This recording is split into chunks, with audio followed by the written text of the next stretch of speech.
Donc, première question, Oui. qui êtes-vous? Je vous laisse le soin de définir ce que vous entendez par identité. Alors, c'est une bonne question. Déjà, ce que j'entends moi par identité, c'est un ensemble de facteurs, à la fois génétiques, mais aussi à travers des expériences, tout ça. Du coup, c'est pour ça que je commence par là pour pouvoir me définir, parce que sinon, qui je suis, je vais partir du côté socio-professionnel. Je suis étudiante, je suis une femme, et voilà, c'est très limité. Mais qui je suis une personne plutôt sympa, je suppose. Ouais, je n'aime pas trop votre question. Je sais pas vraiment comment me définir, et je pense que ouais, qu'il y a plein de facteurs pour déterminer qui on est. Hum, hum,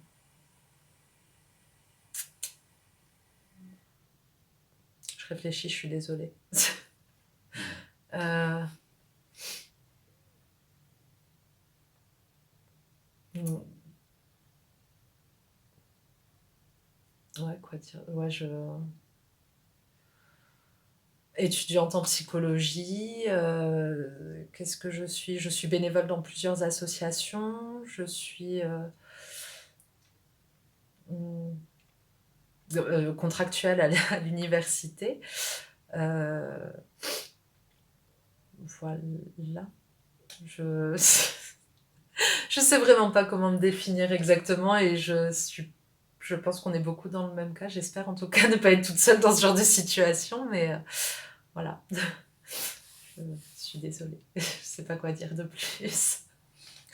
Deuxième question, Oui.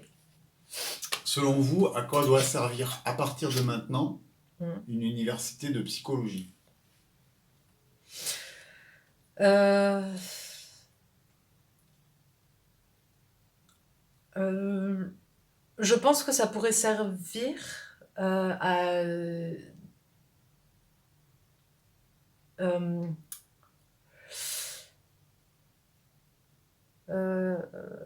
je pense honnêtement qu'à l'heure d'aujourd'hui, l'université de psychologie ne remplit pas bien son rôle en tant que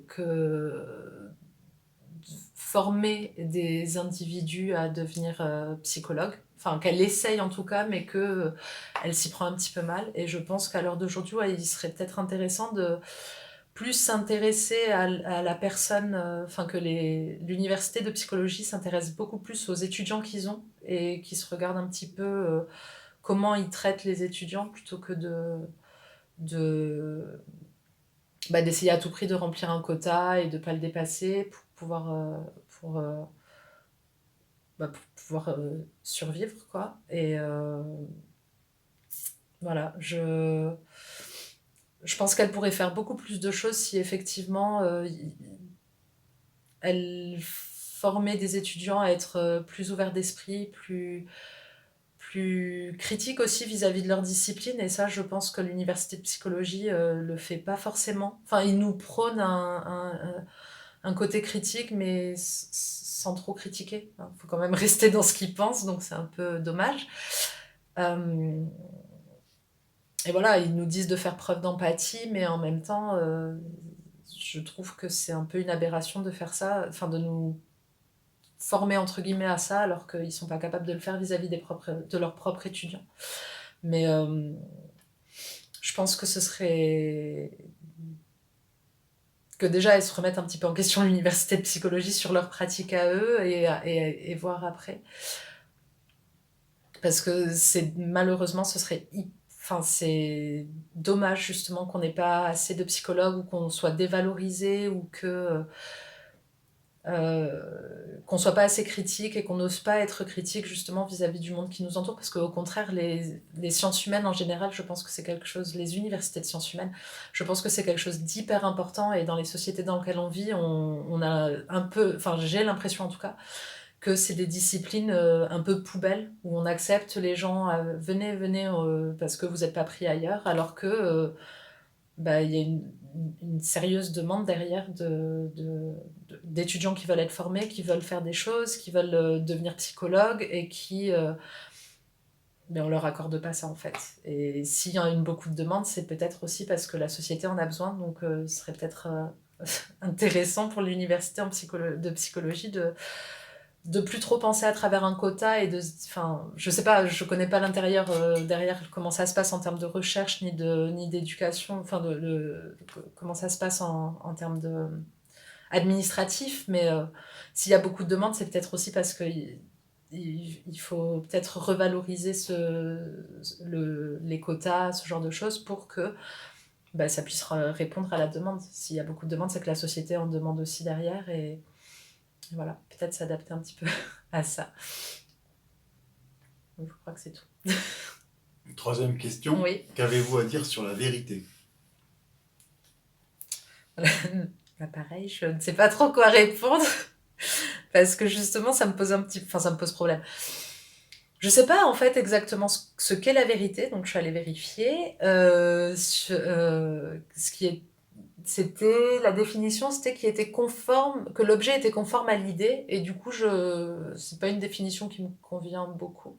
Je pensais que la vérité était quelque chose d'extérieur, immuable, et c'est comme ça et pas autrement. Et en fait, je me rends compte que c'est peut-être chacun. Là, on revient aussi sur ce qu'on disait, mais j'ai l'impression que chacun a sa propre vérité. Et, et que ouais, chacun met ce lien entre, enfin, ouais, si on reste sur le côté conforme, une idée qui est conforme à un objet, ou un objet qui est conforme à l'idée, je ne sais plus. Chacun voit l'objet à sa manière, chacun voit l'idée à sa manière, donc chacun a sa propre vérité. Et voilà. Dernière question. Ouais. Est-ce que vous avez quelque chose à ajouter?